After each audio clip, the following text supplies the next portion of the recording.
Now we have our third and last speaker.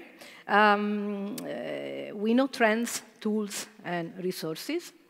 We know how to promote and what kind of different audiences we have.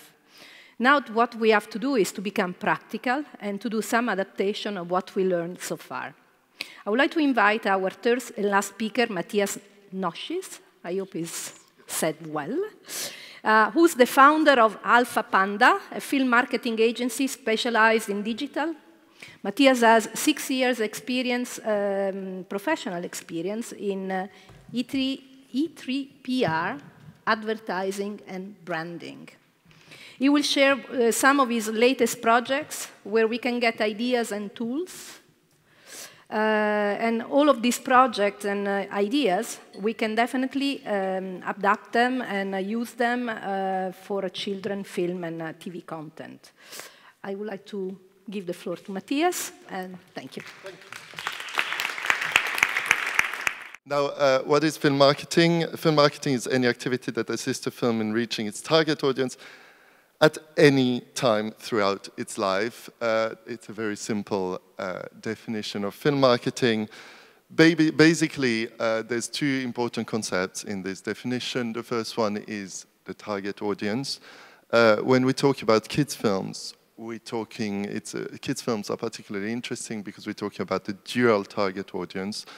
We obviously have the kids, and like Maurice has just shown, like lots of ways to engage the kids, and I'm going to try and give a few examples of how to engage the kids. But we don't need to forget that we also have the parents, because the person who is going to take the child to the cinema, who's going to buy the DVD, who is going to, actually the person who's going to make the choice is the parents. So when we're marketing kids' films, we always need to think that we have two quite separate target audiences that are quite different and react quite differently and are on different social networks. So always important to keep that in mind. The other concept that's quite important in here is actually throughout its life. I mean, basically, film marketing doesn't start at the end of the process. Film marketing starts at the beginning of the process, and whenever you start making film, whenever you start writing a script, think about the evolution. Think about like how you're going to reach the target audience at the very end. And this in particular, now here I have shown traditional film marketing. Basically, traditionally, we would build a community build an audience very late down the line because that's, we would kind of put together activities first for the festival screening. So we have the life cycle of the films. It starts in pre-production, production, post-production, obviously, festivals, and then different releases. We have the theatrical release, we have the home entertainment release, and then we possibly have the TV release. Basically, traditionally, because of the attention of people, it didn't necessarily really make sense to start 6 months in advance because people would very often forget the film. And that's also why we would like put together some activities to market the film at the time of a festival release, but then we would actually lose that audience because a lot of people would forget about the film, and then we would need to start again for the theatrical release and then start again for the home entertainment release.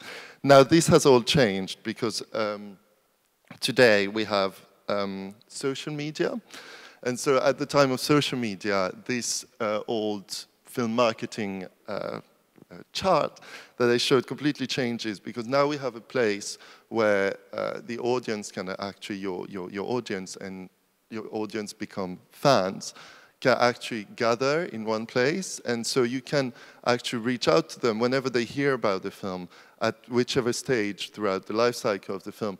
Can get them interested in the film, and you can also attract them somewhere where then you can physically reach them again whenever the film is released theatrically and is released on DVD.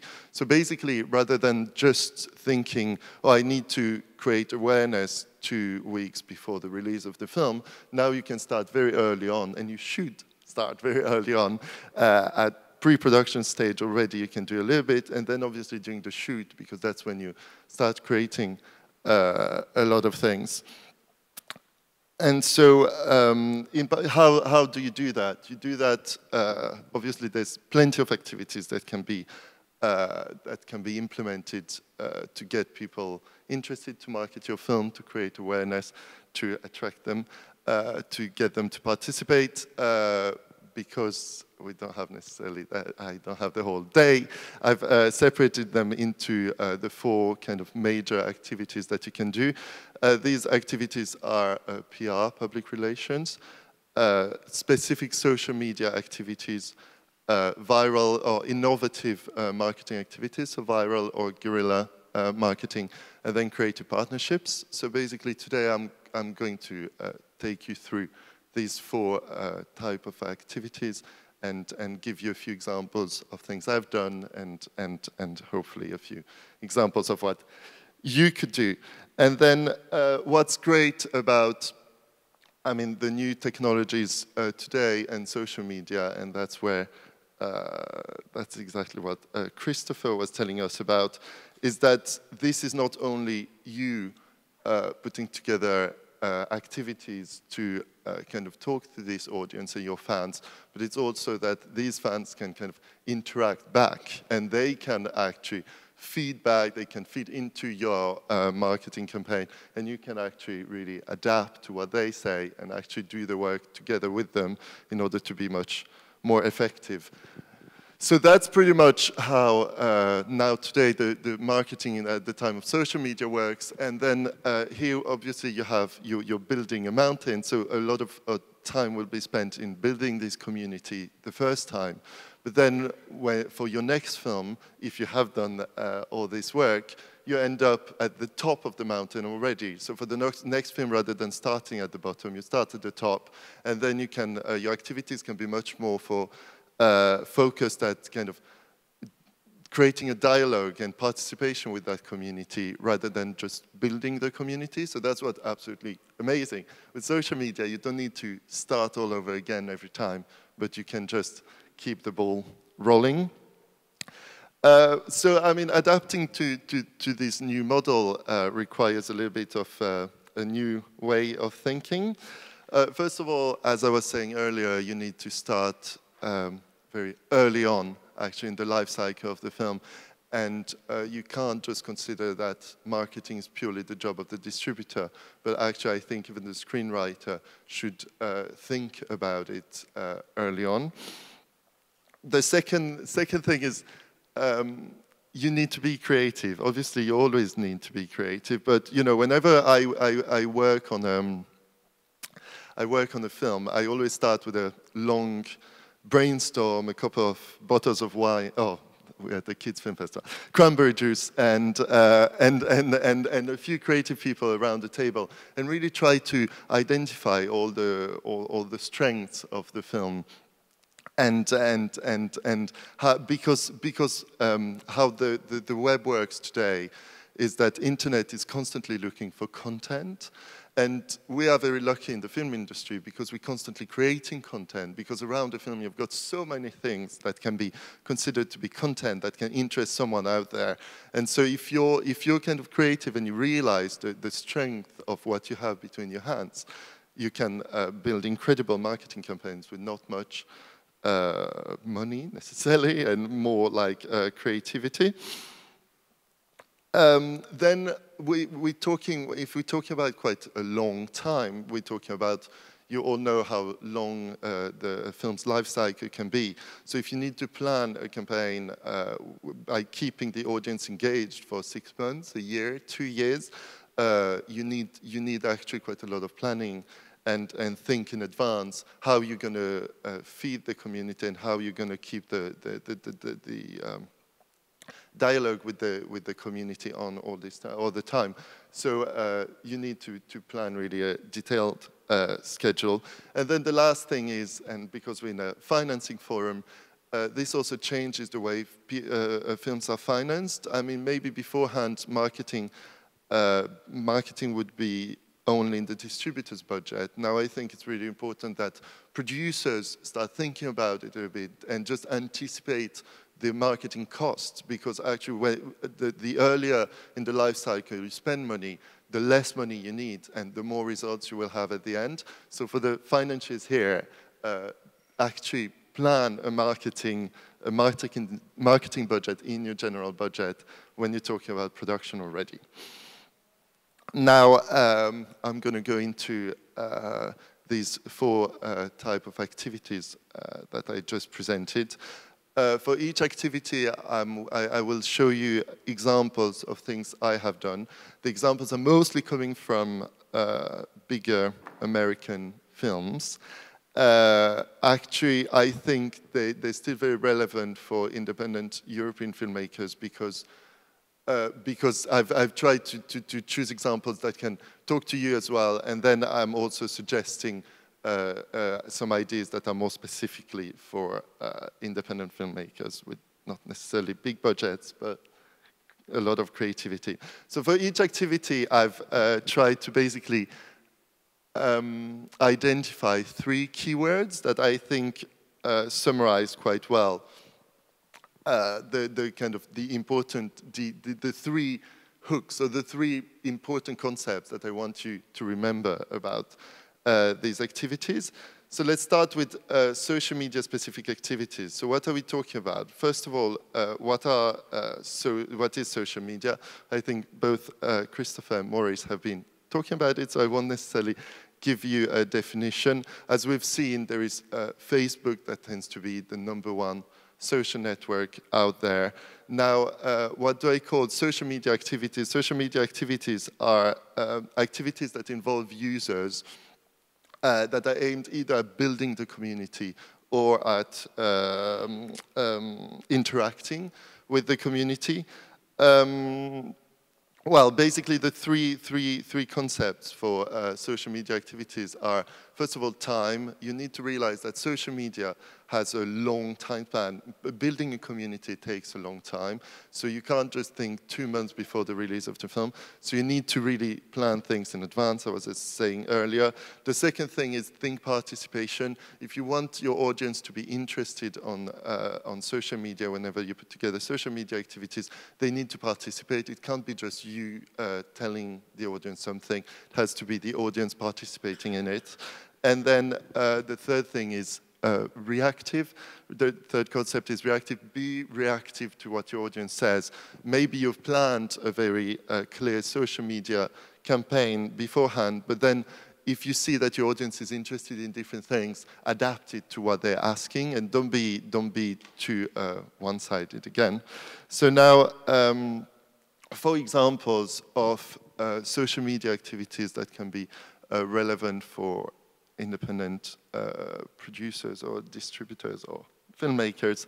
The first one, organize a casting via Facebook. That's something I'm doing with on a Swiss film I'm working on at the moment, but because it's not been finalized, the producer has asked me to not mention the name of the film. So, but just to give you an idea, we're talking about protagonists for film that are between the age of 13 and 16. They already have started doing the casting, but now we want to do the casting on Facebook. Why are we doing this? Because, first of all, it's a very good way to reach people from that age, because that's where they are. And second thing is because whoever takes part in a casting in a film through Facebook will then kind of feel involved with that film, and they will be our brand advocates later on when the film is released, because they will follow us throughout the whole life cycle of the film. Another example that's related is actually crowdfunding and crowdsourcing. I guess some of you are familiar with it, maybe others are not. Basically, it's using the community out there to fund your film. So people are just making little donations for your film. In a lot of cases, for a lot of independent productions today, crowdfunding is not necessarily relevant in terms of putting together a budget, because we're still talking about crowdfunding like sums of maybe around 20,000 euros, you know, or something. So that's obviously not enough to make a film. But maybe you could just fund a part of your film or a specific activity through crowdfunding, because the incredible strength of crowdfunding is that once people have funded your film, they will be really interested in your film, and there will be an active community to rely on throughout your campaign. Infiltration, that's maybe the word has a quite negative connotation today, but I believe a lot in infiltration. Basically, rather than just creating a community from scratch, you can realize there are tons of communities, existing communities out there, and so there's lots of these communities that can be really interested in your film. So a lot of people don't really necessarily want to infiltrate existing communities because they're really scared that they're going to be disturbing them. But I say not at all, because if you choose the relevant community and you just go there and tell them, listen, we are making this film.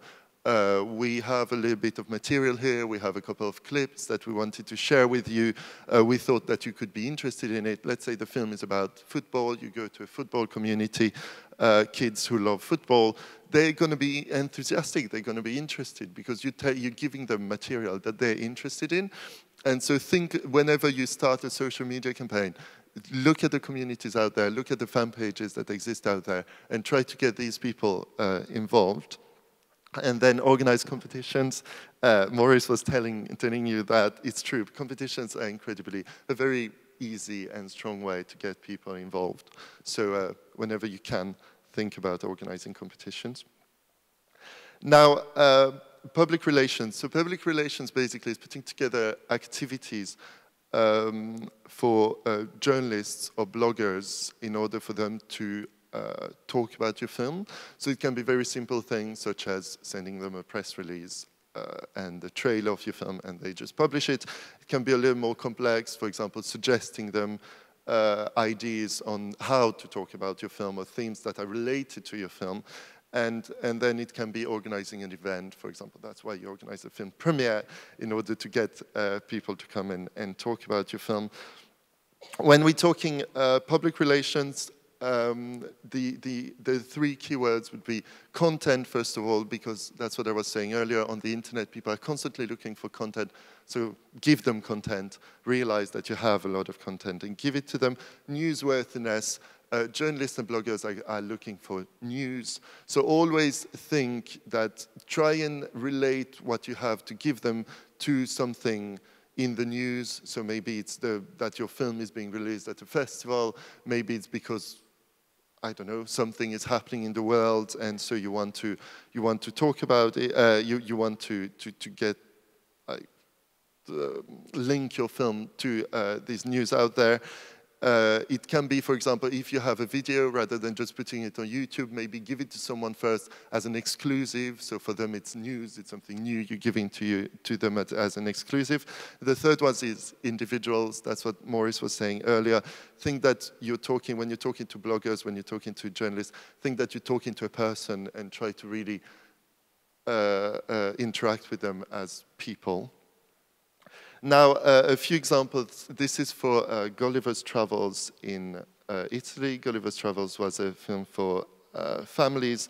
This was done for Rai Junior. It's one of the biggest kids sites in Italy. Basically, we created character cards. So for each of the main characters, we created a card with characteristics, a few funny stories about the character. The idea here was to already build anticipation by giving an identity to these characters, and for the audience, actually the kids in this case, to relate to these characters even before the film was released. Another example that was done for Little Fockers. This is a Belgian, that was for the campaign in Belgium. This is a Belgian site called You Know Me. It's a site, mainly female site, with a lot of mothers going on this site. So what we were trying to reach was the mothers in this case. It's a recipe. I don't know if there are any Finnish people, but this is quite a typical Finnish Christmas star recipes. So I took my grandmother's old recipe and made it all of a sudden as Barbara Streisand's recipe, and gave it to this website. So that's a way to, again, kind of go beyond the film and try to get interaction by other means of just purely talking about the film. This is for Toy Story 3 in Norway.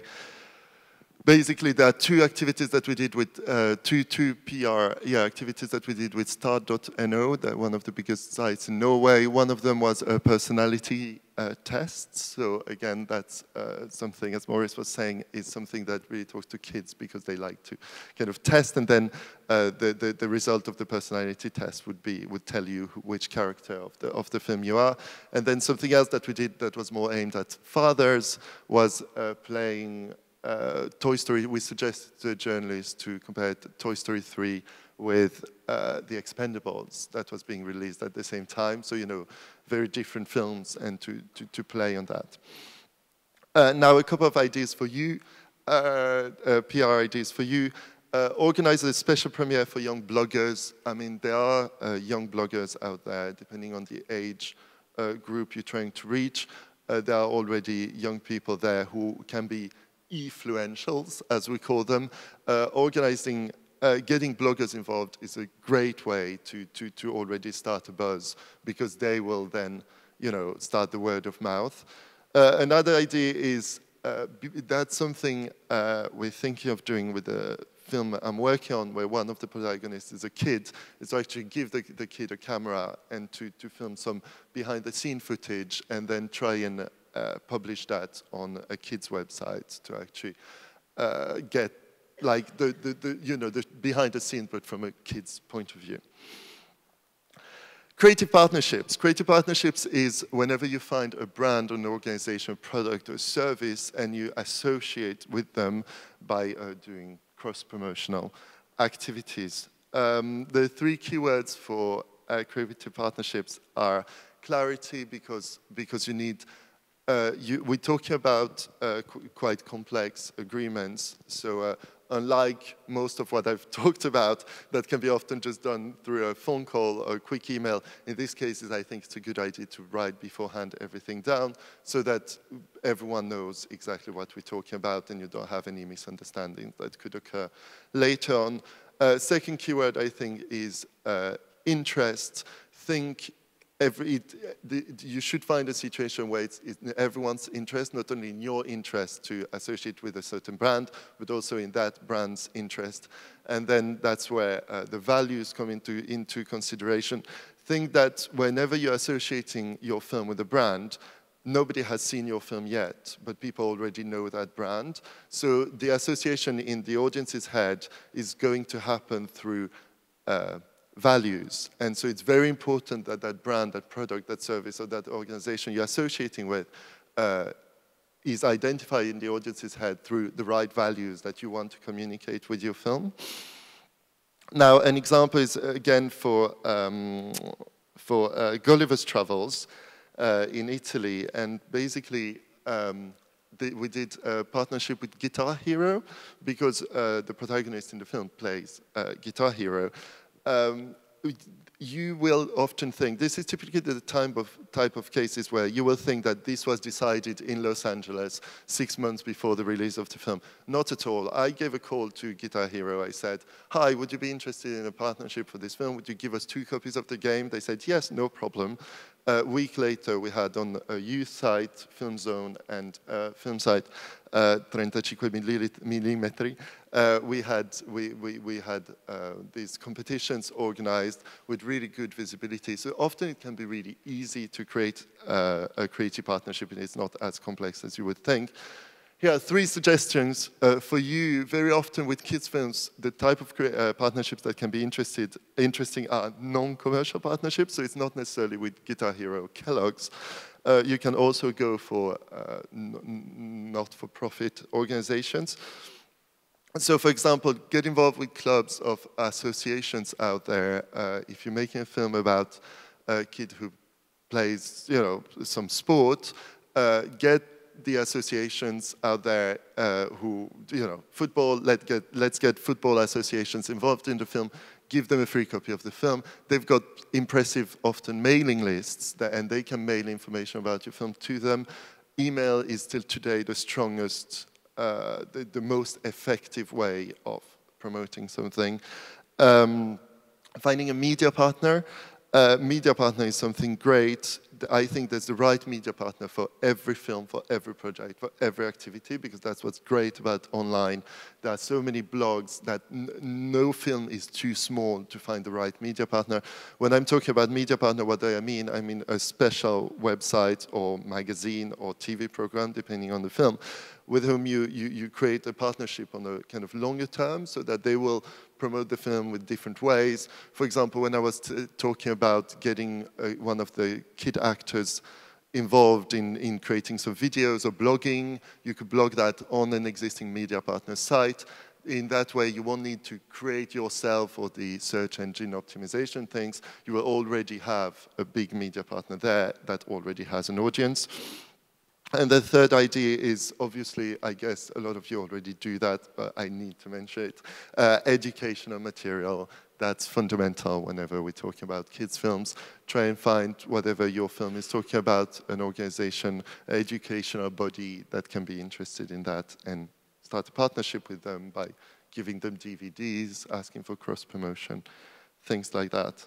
And now, the last type of activities I'm talking about, which is probably the favorite for me because it's the most creative, is viral marketing. What does viral marketing mean? It's basically when you're trying to spread a message like a virus, and so you use new technologies, social media, email, whatever ways you want to actually spread that message.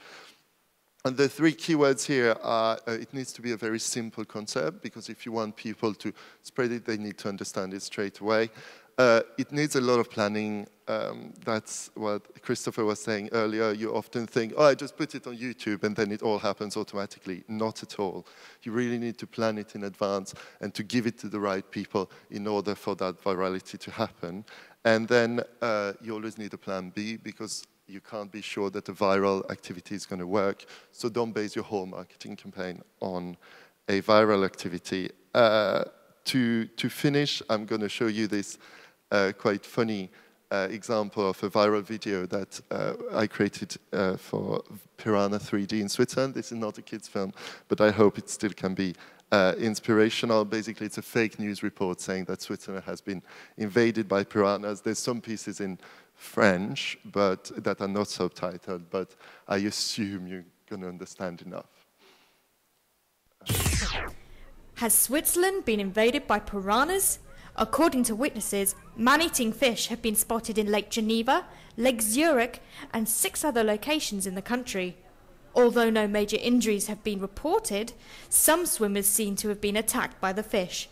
Thierry Keller, a young Swiss man, testifies.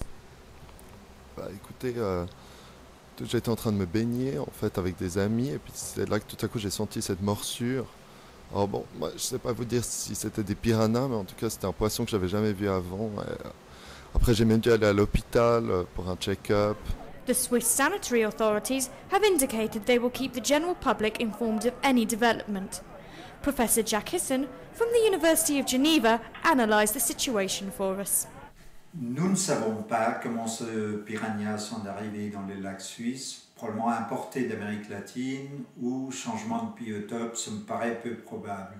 Néanmoins, nous ne recommandons pas aux personnes d'aller nager actuellement dans les lacs ou les rivières où il y a présence de piranhas. Are we really witnessing the first case of wild piranhas in Europe? We don't seem to have enough information at the moment to decide. In any case, maybe we all have to think twice before we enter the water. Jennifer Raleigh, PTV News. All right, so this was created in a couple of days by myself on my MacBook Pro with iMovies. The scientist is my father, the witness is myself. So that was sometimes, you know, with not much money, but just creativity, you can do something quite great. And we got 29,000 views, which for Switzerland is quite impressive.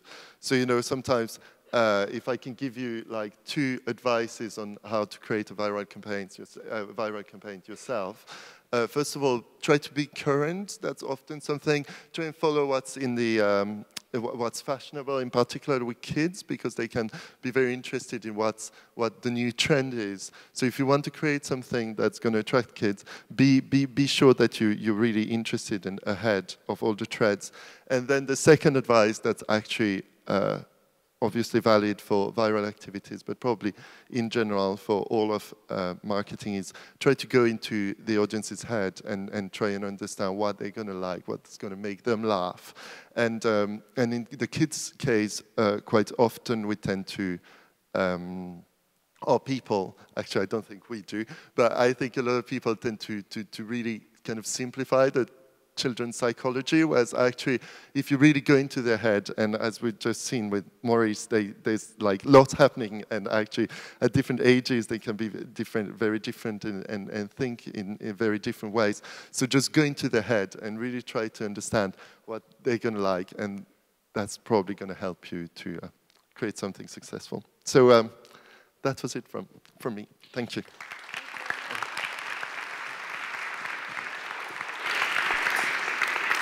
Actually, I live in Geneva, and tonight I'm going to post the video, and we'll see. I'm going to become your ambassador, and we'll see what happens.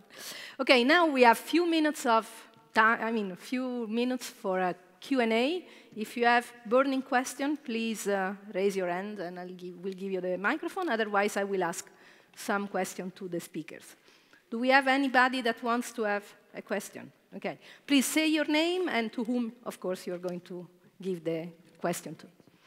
Hi, my name is Hosani Svatman. I'd like to ask Christopher first.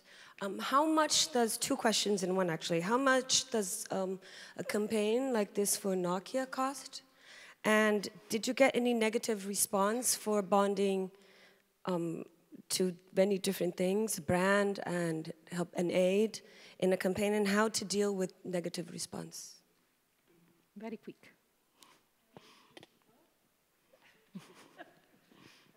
Hi. The budget is not something I can reveal, but it's it's several million.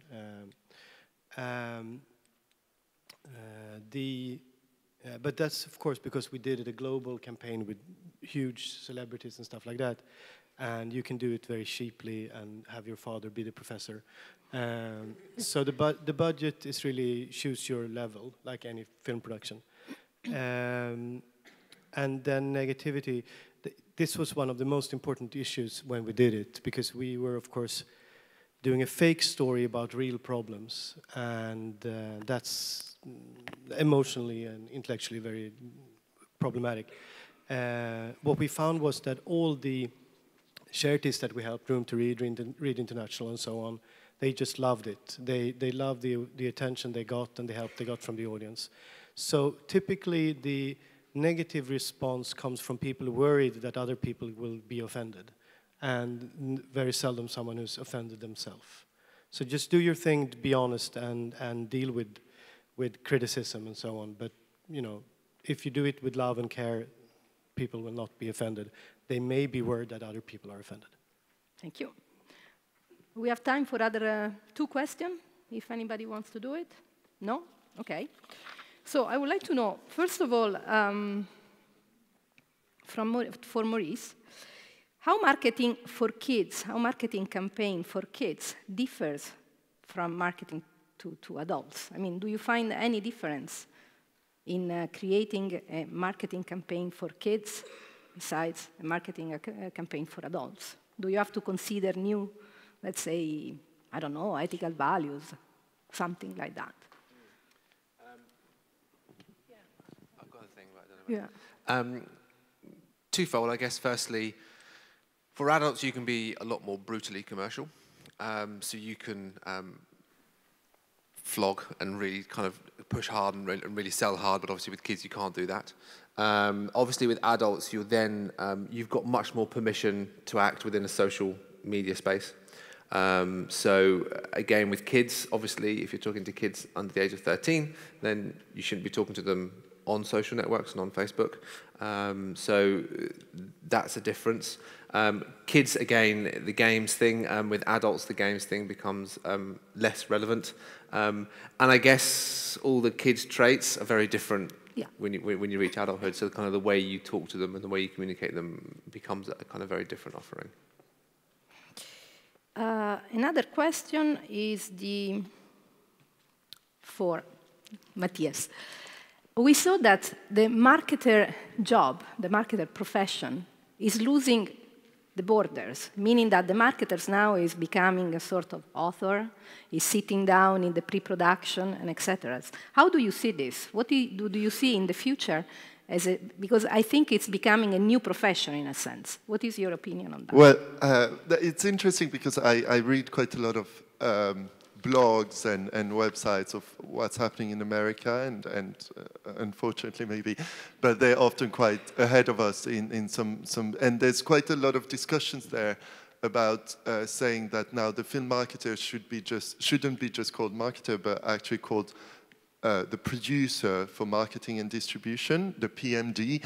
And why is that? Because they say that now the marketing person, but also that includes also the distribution person, becomes as important as the producer, and that basically you should have these two figures, the producer organizing everything from a funding and shoot point of view, and then the marketing person. Obviously, me as a marketing person, I like this idea of kind of moving up the ladder within the film industry. But on the other hand, for me, what's really important is that actually I think the directors and the creative people in the film should realize the importance of doing it themselves. And this isn't just a way to market films, but it's also a way to market their own careers. And so I think what I ideally would like is for them to take ownership over these type of things, and that in an ideal world you wouldn't need me, because you would have them doing actually both roles. Thank you. So this closed, yes? Oh, we have another one, sorry. I actually have a question for you. Thinking about the process of a film production, I think you start about 2+ years earlier as release with a film, developing the script and so on. So at the same time, you would start to build up the brand or the awareness of the movie. So do you have any experience in kind of breakdown of a final P&A budget? Would you like say 10% is now more spent in the pre-production phase and 90% still at the release moment? Or is there any knowledge or any experience on this very new ground? Well, I think it's an interesting question, because obviously we're at a financing forum, so it's hard really to say in terms of percentage. I think what I'm always trying to say, and why I enjoy coming to places like this, is again to say that if the producer does the job, it doesn't really cost much. You know, like any producer today can have someone, like you always have an intern, you always have people helping out on a film. That can actually kind of do quite a lot of the social media activity. Disney, I don't know. I don't know I think that's the problem actually with the majors. They don't necessarily start that early, and actually they just spend a lot of money at the end of it. And they still tend to work with, we had this discussion with Maurice yesterday, they still tend to work with a lot of different agencies, and every agency is specialized in a very small thing, rather than having one agency doing actually the whole thing. And so I don't think Disney is necessarily, in terms of funding and strategy, is necessarily an example for us, and I think we should try and kind of create our own models. Really the last one, because we are running a little bit out of time. Please. Well, it's just because you talked about transmedia producers, and there's transmedia storytelling, and how that could be made by the producers themselves. Have you ever been asked, although you work in marketing, to make the transmedia experience in another platform financially worthwhile? Do you earn money, and for Maurice also, in the other platforms when going there, or it's just marketing for one product? Well, I guess Maurice is probably better than me to answer this question, because when I'm talking about independent films, I don't make any money on platforms. We're talking about quite small projects. Mm-hmm. Yeah, but short comment. Very quick. No. No. No, you don't make any money in the pre-production marketing phase. Very, very rarely. You might do if it's part of a bigger franchise and you're raising awareness of the kind of whole franchise history, and therefore you might make some incremental sales for previous franchise iterations, but typically, no, it's not about making money in that phase, it's just about raising awareness. Okay, I think this wraps up our first session. I would like to join you in thanking the speakers. They gave us with a lot of, let's say, contribution and generosity, so please, thank you.